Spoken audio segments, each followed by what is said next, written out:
শুনে অবাক হবে, এই গয়নাটা কিন্তু আমি বানাইনি। হ্যাঁ, সত্যি বলছি, মাটি নিজেই বানিয়েছে।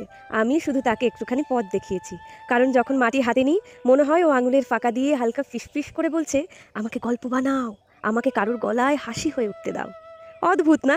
এক টুকরো সাধারণ মাটির দানাও কখনো গোল হতে চায়, কখনো নেকলেসের সেন্টার পিস হতে চায়, আবার কখনো ইয়াররিং হয়ে দুলতে চায়। আমি শুধু শুনে নিই আজ মাটির মন কোন রূপে সাজতে চাইছে।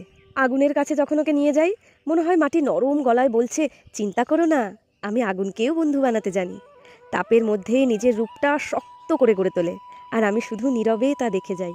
রঙের ছোঁয়া দিতে গেলে আবার মনে হয় মাটি হাসছে, বলছে হ্যাঁ হ্যাঁ, এটাই আমার রূপ, এবার আমি সম্পূর্ণ। তাই প্রতিটা টেরাকোটা গয়না আসলে আমার হাতে নয়, মাটির নিজের ইচ্ছে থেকেই জন্ম নেয়। আমি শুধু সেই গল্পটা ধীরে ধীরে তোমাদের কাছে পৌঁছে দিই। তবে তোমরা কিন্তু সাবস্ক্রাইব করতে ভুলো না। দেখা হবে অন্য কোনো গল্প নিয়ে। সবাই খুব ভালো থেকো। টাটা।